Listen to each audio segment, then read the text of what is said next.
मोदी जी कहते हैं, योगी कहते हैं उत्तर प्रदेश बना रहे, उत्तर प्रदेश बना रहे, तो बिना बहुजनों के कौन सा उत्तर प्रदेश बनेगा और कौन सा भारत विश्वगुरु बनेगा? ये स्टैंड अप कॉमेडी करना बंद करें योगी आदित्यनाथ। उत्तर प्रदेश की पुलिस आज अपराधी पुलिस बन गई है। कस्टोडियल डेथ में नंबर 1 है उत्तर प्रदेश, रेप के मामले में नंबर 1 है उत्तर प्रदेश।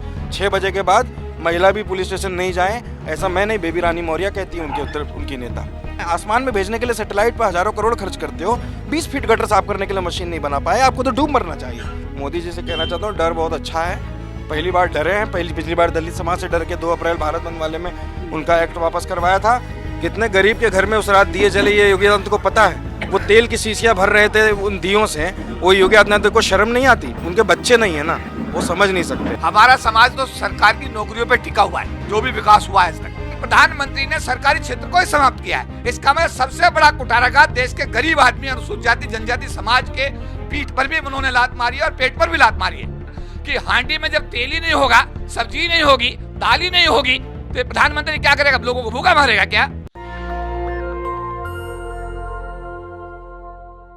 इस वक्त हम लोग बागपत जिले के बड़ौत विधानसभा में हैं। यहाँ पर राष्ट्रीय लोकदल, अभी हम लोग चुनाव की कवरेज कर रहे थे तो हमें पता चला कि यहाँ पे राष्ट्रीय लोकदल का कोई अभियान चल रहा है। तो हमने सोचा हम जान लेते हैं कि क्या अभियान चल रहा है और इसके क्या मोटिव हैं, और चुनाव का माहौल हम ले रहे थे साथ में। क्या है ये बहुजन उदय अभियान? देखिए, उत्तर प्रदेश के अंदर बहुजनों की बड़ी हानि हो रही है, चाहे वो दलित समाज हो, चाहे पिछड़ा हो, चाहे किसान मजदूर हो। तो जो मोदी जी कहते हैं, योगी कहते हैं उत्तर प्रदेश बना रहे, उत्तर प्रदेश बना रहे, तो बिना बहुजनों के कौन सा उत्तर प्रदेश बनेगा और कौन सा भारत विश्वगुरु बनेगा? तो हमारे राष्ट्रीय अध्यक्ष जयंत चौधरी जी का मानना है कि बहुजनों का उदय ही भारत का उदय होगा। तो इसी संदर्भ में बहुजन उदय अभियान के तहत संगठन में जिम्मेदारी और सत्ता में भागीदारी, इस नियत के साथ हम लोग ये आंदोलन कर रहे हैं और गाँव-गाँव जाकर दलित समाज, अति पिछड़े समाज को जोड़ रहे हैं, ताकि आने वाले समय में जो उनका आरक्षण है, जो भाजपा, जो उनके अधिकार है, भाजपा छीनना चाहती है, वो सत्ता में भागीदारी निभा। ये काम तो योगी जी भी कर रहे हैं, पिछड़ों को वो भी जोड़ रहे हैं, एससी को जोड़ रहे हैं। वो पिछड़ों को जोड़ रहे हैं अपनी कुर्सी मजबूत करने के लिए, वो भागीदारी नहीं दे रहे हैं, स्टूल पर बिठा रहे हैं पिछड़ों को। बताइए, केशव प्रसाद मौर्य को स्टूल पर बिठाते हैं, मुझे सच में बड़ी पीड़ा होती है। भाजपा के भले ही हो, लेकिन पिछड़े समाज के हैं, बड़ी दुख होता है। मैं तो कहता हूँ त्यागी है। एक चंद्रगुप्त मौर्य थे, उसका वंशज आज स्टूल पर बैठ रहा है। बताइए, स्टूल पे वो हो सकता है कोई टेक्निकल फॉल्ट, कोई टेक्निकल, तो बस वहाँ दिनेश शर्मा ही बैठे थे, उनको तो कुर्सी मिली, ठाकुर पंडित जी बैठ गए कुर्सी पर, मौर्य जी को बिठा दिया स्टूल पर। तो ये तो नहीं चलेगा ना भाई। तो मेरा मानना ये है कि जैसे आप कह रहे थे कि योगी जी अभी दावा कर रहे थे कि उत्तर प्रदेश की जो कानून व्यवस्था है वो पूरे इंडिया में सबसे टॉप की है। अब और वो कह रहे थे कि प्रदेश के सभी वर्गों को हमने सुरक्षा प्रदान करने का काम किया है। ये स्टैंड अप कॉमेडी करना बंद करें योगी आदित्यनाथ। उत्तर प्रदेश की पुलिस आज अपराधी पुलिस बन गई है। कस्टोडियल डेथ में नंबर 1 है उत्तर प्रदेश, रेप के मामले में नंबर 1 है उत्तर प्रदेश। 6 बजे के बाद महिला भी पुलिस स्टेशन नहीं जाए, ऐसा मैं नहीं, बेबी रानी मौर्य कहती है उनकी नेता। तो उन्हीं के नेता अमित शाह कहते हैं 12 बजे तक। अरे तो हम किस पे विश्वास करें? अमित शाह तो गुजरात के हैं, उनको तो नहीं पता होगा उत्तर प्रदेश की असलियत। बेबी रानी मौर्य उत्तर प्रदेश की हैं, उनको ज़्यादा बेहतर पता है कि उत्तर प्रदेश में 6 बजे के बाद जाने के बाद पुलिस कैसे व्यवहार करती है। आज दलित मुकदमा नहीं लिखवा सकता, ये हालत उत्तर प्रदेश के अंदर। चलिए, आप ये तो बता रहे हैं कि भाजपा को वोट क्यों नहीं देना, लेकिन आपको लोग क्यों वोट दें? विकल्प तो बहुत है, लेकिन आपको क्यों चुने सब? फिर नहीं, हम सबसे पहले पार्टी है जिसने लोक संकल्प पत्र जारी किया और 2 अप्रैल भारत बंद का मुकदमा वापस लेने के जैसे मुद्दे को सबसे पहले उठाया। वो जो लोग दावा भी करते हैं बहुजन समाज की, वो भी नहीं कर रहे हैं इस बात को, वो तो कहीं और लगे हैं, वो तो परशुराम की मूर्तियां लगवा रहे हैं। तो हमें लगता है कि भाई शिक्षा, रोजगार, कोरोना में जो लोग मरे हैं उनके परिवार को 4 लाख रुपए मिलने चाहिए। जो सफाई कर्मचारी सीवर में उतरते हैं वो काम बंद होना चाहिए और उसके लिए आधुनिक मशीन लाएं। आसमान में भेजने के लिए सैटेलाइट पर हजारों करोड़ खर्च करते हो, 20 फीट गटर साफ करने के लिए मशीन नहीं बना पाए, आपको तो डूब मरना चाहिए। कौन है ये वैज्ञानिक? गटर मेन बात यह है कि अभी बिल भी वापस हो गया है, कृषि बिल पूरी तरह से, और अब इसके बाद ये माना जा रहा है कि यूपी में बीजेपी का रास्ता साफ होता नजर आ रहा है, क्योंकि ये एक बड़ी अड़चन थी। भाजपा ही साफ होती नजर आ रही है। 13 महीने से किसान सड़क पे बैठा है, एक दिन सुबह उठकर आके बोलते हो बिल वापस हो गया। अरे एमएसपी पे गारंटी कौन देगा? एमएसपी पे गारंटी और वो टेनी आतंकवादी का बाप जब तक मंत्रिमंडल से बाहर नहीं होता, किसान कहीं पीछे नहीं हट रहा। किसान हट जाएंगे? बिल्कुल नहीं हटेंगे किसान। इक्का दुक्का लोग जो कह रहे होंगे वो किसानों का प्रतिनिधित्व नहीं करते। किसान अभी भी जमा होगा जब तक एमएसपी पर कानून नहीं बनेगा। एमएसपी दीजिए ना, एमएसपी क्यों नहीं देते आप बोल रहे हो हम किसानों के हितैषी लेकिन हैं। प्रधानमंत्री जी ने अभी ये कहा है कि वो राजनीति करने वालों की राजनीति रोकना चाहते थे, इसलिए किसी कानून वापस लिया उन्होंने। राजनीति नहीं रोकना चाहते हैं, बल्कि ये डर अच्छा है। मोदी जी से कहना चाहता हूँ, डर बहुत अच्छा है। पहली बार डरे हैं। पिछली बार दलित समाज से डर के 2 अप्रैल भारत बंद वाले में उनका एक्ट वापस करवाया था। किसानों ने अपना 3 बिल वापस करवाया। तो मुझे लगता है मोदी जी अब डरना शुरू हो गए हैं। उनको पता चल गया है कि ये जो किसान है, मैंने कहा ना, बैल कितना भी अड़ियल हो, किसान उससे अपना खेत जुतवा ही लेता है। तो मोदी जी, योगी जी से समस्या क्या है? वो तो बहुत सारे ऐसे काम कर रहे हैं, जैसे मंदिर के लिए वो अयोध्या में अभी उन्होंने दिवाली मनवाई थी। अरे भाई दिवाली मनवाई है ना, मैं कह रहा हूँ कितने गरीब के घर में दिए जले, कितने गरीब के घर में उस रात दिए जले, ये योगी आदित्यनाथ को पता है। वो तेल की शीशियाँ भर रहे थे उन दियों से, वो योगी आदित्यनाथ को शर्म नहीं आती? उनके बच्चे नहीं है ना, वो समझ नहीं सकते। लोगों को देखिए, देश में 2 घंटी बजती है सुबह, एक मंदिर की घंटी बजती है, एक स्कूल की घंटी बजती है।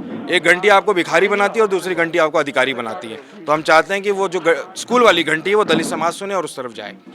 चलिए ठीक है, ये प्रशांत कन्नौजिया थे और ये बहुजन उदय अभियान चला रहे हैं यहाँ पर, और केपी चौधरी हैं यहाँ पर, ये भी इस अभियान से जुड़े हुए हैं। तो क्या लगता है आपको इस बार? आप लोग तो ये बहुत बढ़ चढ़ के बता रहे हैं कि बीजेपी को वोट क्यों ना दिया जाए, लेकिन आपको क्यों दिया जाए, ये बताइए। देखिए 2-3 कारण, जैसा कि अभी हम पिछले दिनों में काफ़ी चर्चाएं हो रही हैं। 2-3 कारण ये है कि हमारा जो नेता, राष्ट्रीय लोकदल का जो राष्ट्रीय अध्यक्ष हैं चौधरी जयंत सिंह जी, बोल साफ छवि के स्वामी हैं।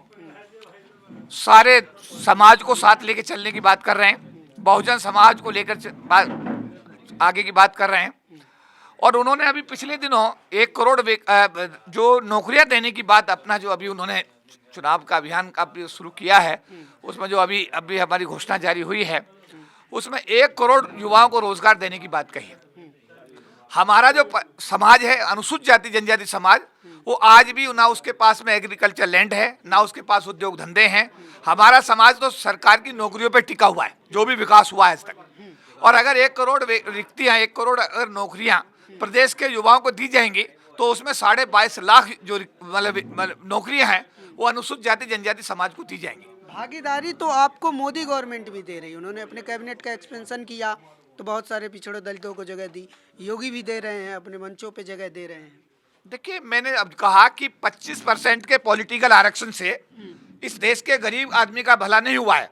इस देश के गरीब आदमी का भला सरकार की नौकरियों में आरक्षण मिलने के कारण जो नौकरी मिली, उससे इस देश के गरीबों का 40 लाख लोग, 40 लाख परिवार, मल्टीप्लाई 20 से करता हूं तो 8 करोड़ लोग बैठते हैं।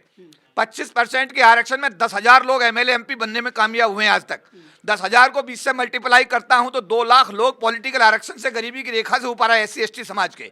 और 8 करोड़ लोग गरीबी की रेखा से, जो सरकार की नौकरी हुई, तत्कालीन प्रधानमंत्री इंदिरा गांधी ने जो राष्ट्रीयकरण देश में किया, जो सरदार पटेल का उस समय का युग रहा, उस समय जो देश का सरकारीकरण हुआ, उससे इस देश का गरीब समाज, अनुसूचित जाति जनजाति समाज गरीबी की रेखा से ऊपर आया। और उस सरकार के क्षेत्र को समाप्त कर दिया जा रहा है दिनों रात। प्रधानमंत्री ने बार बार कहा कि सरकारी क्षेत्र को हम समाप्त नहीं करेंगे, लेकिन प्रधानमंत्री ने सरकारी क्षेत्र को ही समाप्त किया है। इसका मतलब सबसे बड़ा कुठाराघात देश के गरीब आदमी, अनुसूचित जाति जनजाति समाज के पीठ पर भी उन्होंने लात मारी है और पेट पर भी लात मारी है। प्रधानमंत्री का लेकिन इस पर तर्क है कि इससे रोजगार बढ़ेगा, पारदर्शिता आएगी। कौन? प्रधानमंत्री जी का ये कहना है। प्रधानमंत्री जी का क्या कहना है, सुबह को क्या बोलते हैं, शाम को क्या बोलते हैं, वो खुद बोलते थे कि रेल विभाग में एक मीटिंग के अंदर उन्होंने कहा कि रेल का मेरा रिश्ता इतना पुराना है कि मैं रेल में चाय बेचता था, रेल का निजीकरण कभी नहीं होगा। लेकिन रेल का निजीकरण हो गया। आप बताइए, हुआ नहीं हुआ? तो प्रधानमंत्री जी जो बोलते, कल किसानों के मसले में उन्होंने क्या बोला, 1 साल पहले क्या बोले, आज किसानों से माफी मांग रहे हो। तो प्रधानमंत्री जी का अगर हम व्यक्तित्व देखें तो सुबह को क्या बोलते हैं, शाम को क्या बोलते हैं, उन्हें खुद ही अपने ऊपर भरोसा नहीं है। ऐसी स्थिति में अनुसूचित जाति जनजाति समाज के बारे में कहना चाहता हूं, 2 अप्रैल 2018 का भारत बंद ना हुआ होता, इतने लोग हमारे शहीद ना हुए होते, इतना बड़ा आंदोलन ना हुआ होता, तो वो SC ST एट्रोसिटी एक्ट आज तक वापस नहीं होता। किसान अगर दिल्ली की सड़कों पे ना पहुंचते, दिल्ली के बॉर्डर जाम ना किए होते, तो आज 3 ये जो बिल हैं, किसान विरोधी बिल, वापस नहीं होते। तो प्रधानमंत्री जी की जो नीयत है, क्या 15 लाख आए, कहां गए, क्या काला धन आया, क्या हुआ? प्रधानमंत्री जितने वादे किए वो सारे वादे बिल्कुल हवा हवाई साबित हुए। और आज हमारा गरीब आदमी, जो अभी ये बात कर रहे थे हमारे साथी कि हांडी की बात कर रहे थे हमारे प्रदेश अध्यक्ष साहब, डॉक्टर साहब, कि हांडी में जब तेल ही नहीं होगा, सब्जी नहीं होगी, दाल ही नहीं होगी, तो ये प्रधानमंत्री क्या करेगा? लोगों को भूखा मारेगा क्या? राशन तो होगा, राशन दे रहे हैं प्रधानमंत्री जी। कितना लोगों को राशन दे रहे हैं साहब? क्या राशन दे रहे हैं प्रधानमंत्री जी? प्रधानमंत्री जी खुद उलझ गए हैं। और इसका इलाज जो होगा, जैसे उन्होंने 2014 में झूठे वायदे करके सत्ता हासिल की, उसके बाद 19 में उन्होंने एक बम गिरा दिया, वहां पे देश में हिंदूवाद और मुसलमानवाद का पाकिस्तान हिंदुस्तान करवा दिया, लेकिन इससे गरीब आदमी की समस्या हल नहीं होगी। उसके लिए जयंत चौधरी जैसा युवा हमारा नेता हो, देश की बागडोर ऐसे लोगों के हाथ में हो जो सभी समाज के लोगों को, सभी जाति धर्मों के लोगों को साथ लेके चल सके। हिंदू मुस्लिम ना करें, हिंदुस्तान पाकिस्तान ना करें, देश के गरीब आदमी की हित की बात करें, आम आदमी के हित की बात करें। इसीलिए हमारा आह्वान है कि राष्ट्रीय लोकदल के नेतृत्व में चौधरी जयंत सिंह जी को सत्ता में लाना है और एक जो हम कहेंगे बहुजन समाज की सरकार बनानी है। तो ये राष्ट्रीय लोक दल का बहुजन उदय अभियान है, जिसके जरिए गांव-गांव जाके मीटिंग ली जा रही है, लोगों को जागरूक किया जा रहा है और इस अभियान में जोड़ा जा रहा है। इस पूरे अभियान का मोटिव ही यही है कि बहुजन यानी कि SC, ST, OBC माइनॉरिटी यानी कि 85% आबादी को जोड़ने का, जहां तक मुझे समझ में आया, ये अभियान है। और इसके ज़रिए इनका तर्क है कि जब तक ये समाज सत्ता में नहीं आएगा तब तक इस समाज का विकास नहीं हो सकता। बीजेपी जो सत्ता में भागीदारी दे रही है वो एक तरह का पपेट का काम है, वो एक दिखावा है। असली विकास तभी होगा जब इस आंदोलन से और अभियान से, ज़मीन से जुड़े लोग सत्ता में पहुंचेंगे। आप इस पे क्या सोचते हैं हमें ज़रूर बताएं। कैमरामैन आशीष के साथ मैं अनमोल प्रीतम, बड़ौत, बागपत, यूपी। नेशनल दस्तक की आपसे गुजारिश है कि अगर इसको बचाना चाहते हैं तो नेशनल दस्तक को सब्सक्राइब करने के लिए रेड कलर के सब्सक्राइब बटन को दबाएं, फिर बेल आइकन की घंटी दबाएं। नेशनल दस्तक को बचाने के लिए बहुत जरूरी है कि हर खबर को शेयर करें, लाइक करें, कमेंट जरूर करें।